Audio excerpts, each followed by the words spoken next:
जितनी देर भगवान शंकर की भक्ति करें, थोड़ा क्लियर आवाज़ करिए, क्लियर, और प्रेशर बढ़ाओ थोड़ा। आप जितनी देर भगवान शंकर की भक्ति करें, ये विचार कर कर करें कि हम जन्म और मृत्यु के इस प्रपंच से छूट जाए।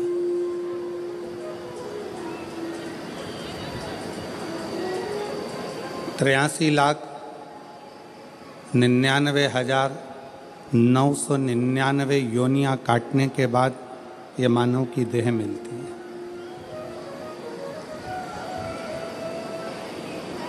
और ये 84 लाखवें नंबर की है। इसके बाद में फिर वापिस वही साइकिल घूमने लगती है, फिर पुनरपि जननम पुनरपि मरणम, फिर जन्म, फिर मृत्यु, फिर जन्म, फिर मृत्यु।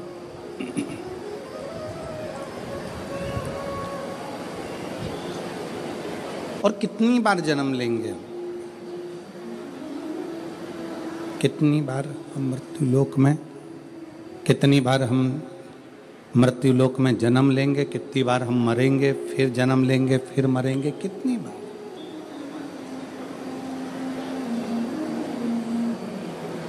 कहा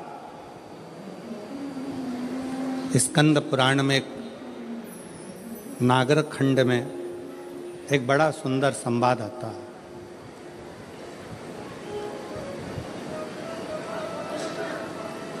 कात्यायन ऋषि का।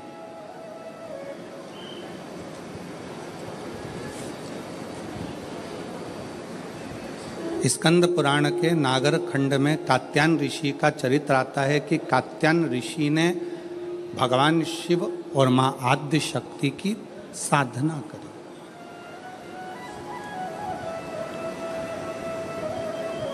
पूछा कि यह साधना करने का कारण क्या है, क्यों कर रहे हैं, किस लिए। आप यदि कथा में जा रहे हो तो लोग आपसे पूछेंगे क्यों जा रहे हो, किस लिए, वहां क्यों जाना, किस लिए जाना, किस कारण। आप दवाई खा रहे हो तो लोग पूछेंगे दवाई किस लिए खा रहे हो, क्यों खा रहे हो, क्या कारण है, क्यों खाई है, किस लिए।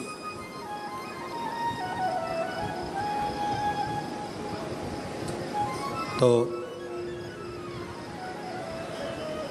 स्कंद पुराण का नागर खंड कहता है कि कात्यायन ऋषि भगवान शंकर की और मां आद्य शक्ति की आराधना कर रहे हैं, दोनों की। पूछा, देव ऋषि नारद ने आकर पूछा कि कात्यायन जी आप क्यों आराधना कर रहे हो, किस लिए।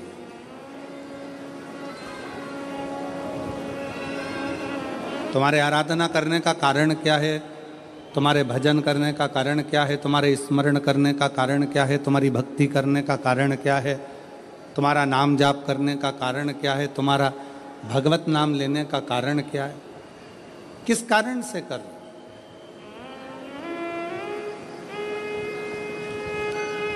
कात्यायन ऋषि बोले कि मैं बार बार जन्म ले रहा हूँ, फिर मर रहा हूँ, फिर जन्म ले रहा हूँ, फिर मर रहा हूँ, फिर मेरे प्राण छूट रहे हैं, फिर जन्म ले रहा हूँ। ऐसा करते करते मेरे ना जाने कितने कितने जन्म निकल गए, पर मेरी गति नहीं हो पाई।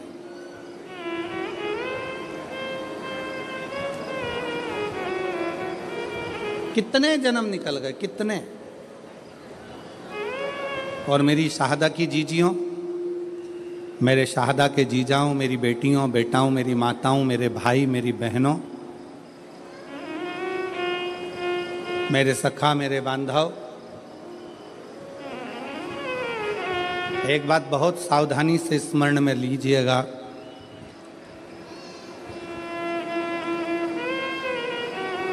अगर आपके दिल में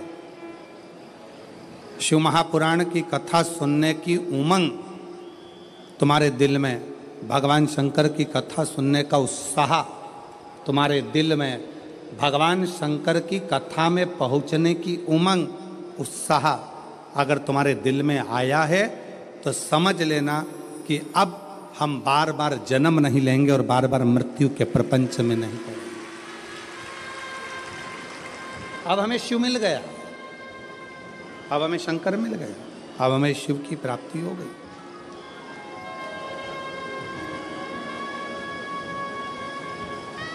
प्यार किसको कहते हैं, प्रेम किसको कहते हैं?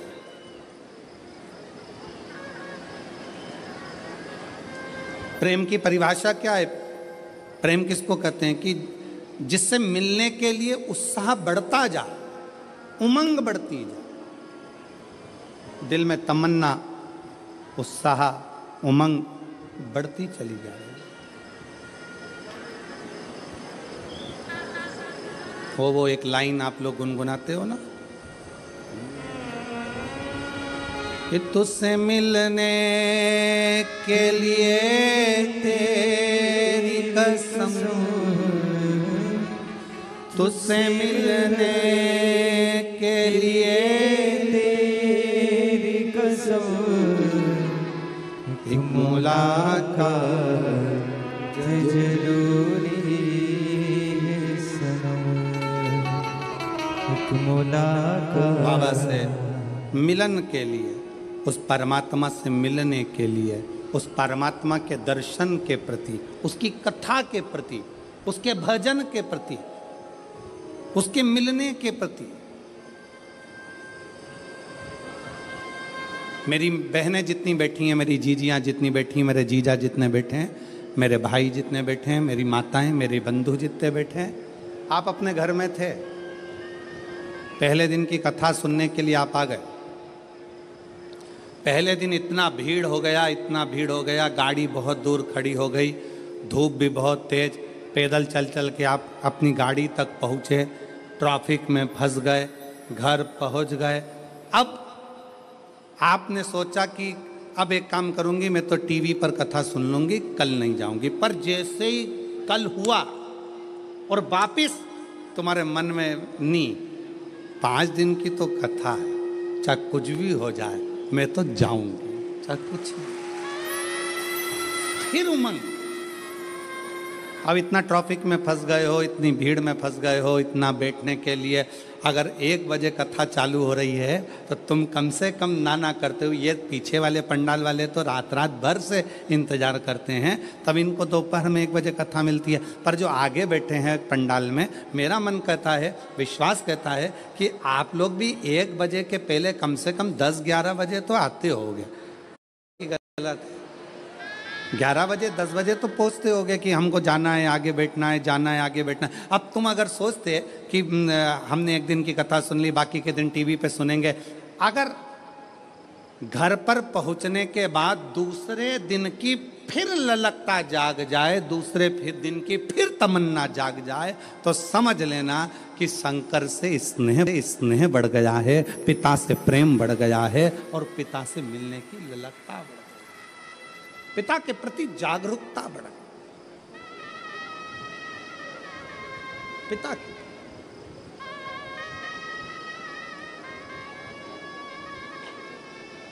उससे मिलन की आस बढ़ गई, उससे मिलन की।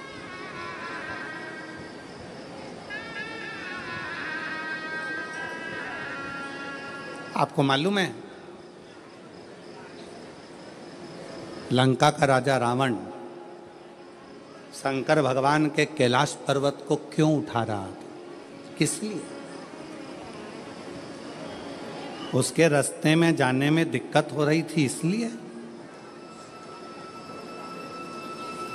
पुष्पक विमान पर बैठकर रावण जा रहा था और कैलाश के ऊपर से विमान उड़ नहीं पा रहा था, तो नीचे आकर खड़ा हो गया और गुस्से में उसने कैलाश पर्वत को उठाना प्रारंभ कर दिया। नहीं,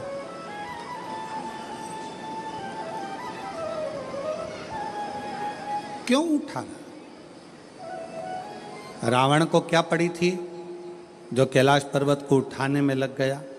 रावण को क्या पड़ी थी जो भगवान शंकर के शिवलिंग को लेकर लंका में जा रहा है और भगवान शिव के शिवलिंग में वजन बड़ा भूमि पर रखा, बाबा बैद्यनाथ के रूप में स्थापित हो गया? क्या पड़ी थी?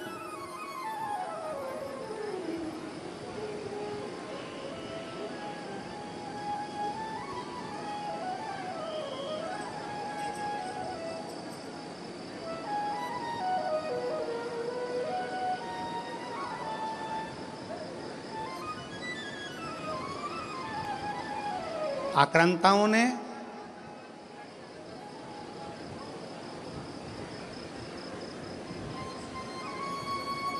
इन विधर्मियों ने सबसे ज्यादा अगर कोई मंदिर तोड़े हैं तो शंकर जी के तोड़े। आक्रांताओं ने, विधर्मियों ने सबसे ज्यादा आक्रमण अगर किसी मंदिरों में करा है तो वो शंकर जी के मंदिर पर करा, शिव मंदिर।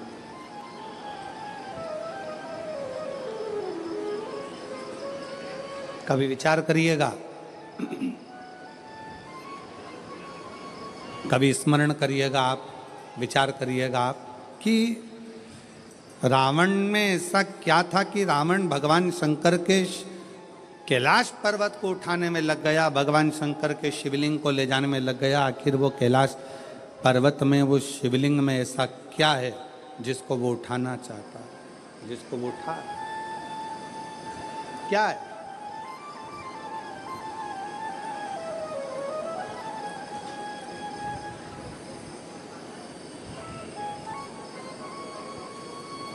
शिव महापुराण की कथा कहती है, रावण ने अपने भाई कुबेर को सताकर कुबेर के सिंहासन को छुड़ा लिया।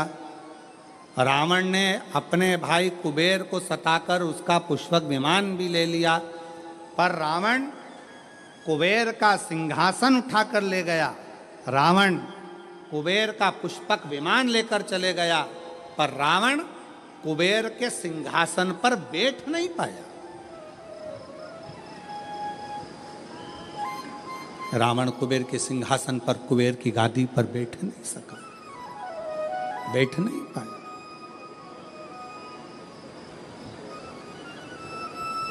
देवर्षि नारद निकल कर जा रहे थे, लंकापति रावण को देखा, रावण से पूछा क्या कर रहे हो?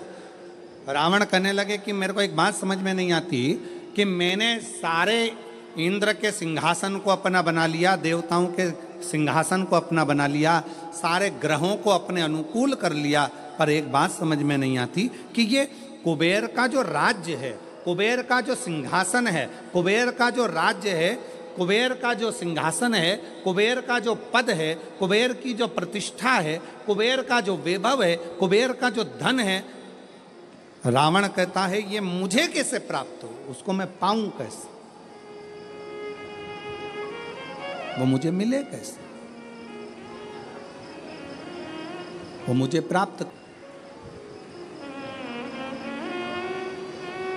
देवऋषि नारद ने कहा, देवऋषि नारद बोले कि रावण, क्या तुमको मालूम है कि कुबेर की सत्ता, वैभव, लक्ष्मी, धन, संपदा कहाँ पर है?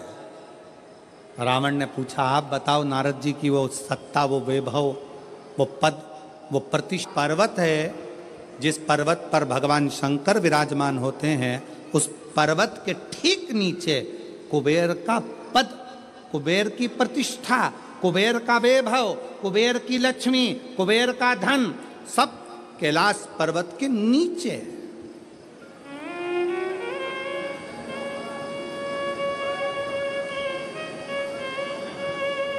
और एक बात बहुत सावधानी से स्मरण करिएगा, आप सबसे निवेदन है, जितने आस्था चैनल पर कथा सुन रहे हैं, जितने फेसबुक पर कथा सुन रहे हैं, जितने यूट्यूब पर कथा सुन रहे हैं, और जितने इस पवित्र प्रांगण के अंदर बैठकर कथा सुन रहे हैं, आप सबसे निवेदन करेंगे कि कुबेर का पद, कुबेर का वैभव, कुबेर की प्रतिष्ठा, कुबेर का धन, कुबेर की लक्ष्मी सारी की सारी कैलाश पर्वत के नीचे है, अर्थात शंकर भगवान के चरणों में, शंकर भगवान के नीचे ये सारा धन, वैभव, प्रतिष्ठा सब दबी पड़ी हुई है। इसलिए लंका का राजा रावण मालूम पड़ने पर कैलाश पर्वत को उठाने लगा कि इसके नीचे से मैं लक्ष्मी को, वैभव को, धन को छुड़ा लूंगा, खींच लूंगा।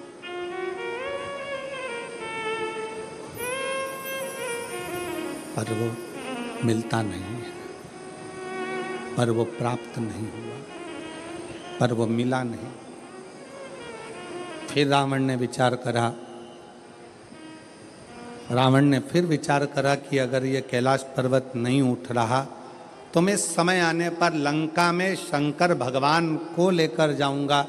शिवलिंग लेकर जाने लगा तो भी वो शिवलिंग आखिरी में इतना बोझ हो गया, इतना वजन हो गया कि उसको भूमि पर रख दिया, ले जा नहीं सका। मेरी जीजियों, एक बात याद रखना, शंकर भगवान के चरणों में, भगवान शंकर के नीचे, भगवान शंकर के शिवलिंग के नीचे, भगवान शंकर के मंदिर में, शिवालय में, देवालय में, शिव महापुराण में, शंकर के चरणों में स्वयं वैभव, स्वयं लक्ष्मी, स्वयं धन, स्वयं प्रतिष्ठा सदा विराजमान रहती है। जब हम एक लोटा जल शंकर जी को चढ़ाते हैं, उस जल पर हाथ लगाकर थोड़ा सा जल उसमें से झेल कर लाते हैं, अपने घर के दरवाजे पर, दुकान पर, व्यापार पर, व्यवसाय पर, अपने वाहन पर जब हम वो जल छूटते हैं, उस जल को हम छिड़कते हैं, तो ये मान कर चलना कि आज नहीं तो कल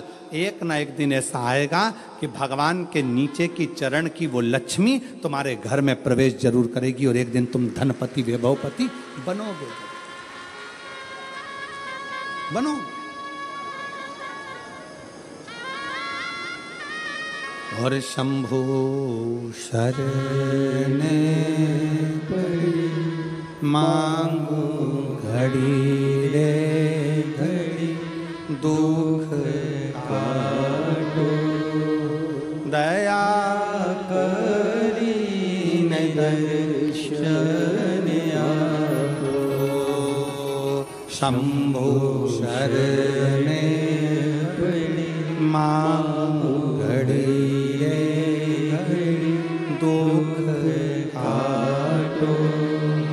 दया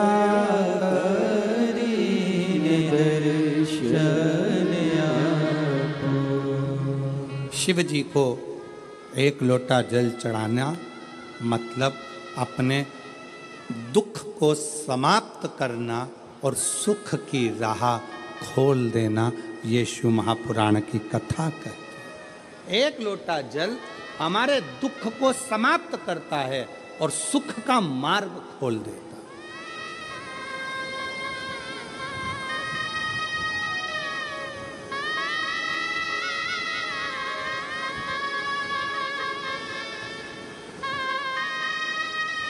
जितने लोग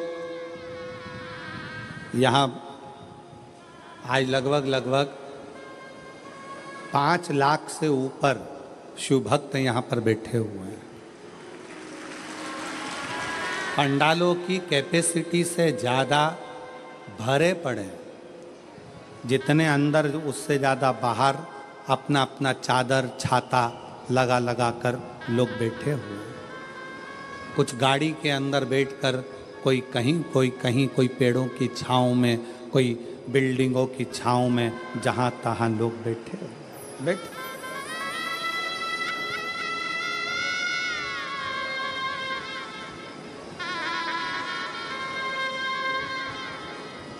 अब ईमानदारी से बोलो,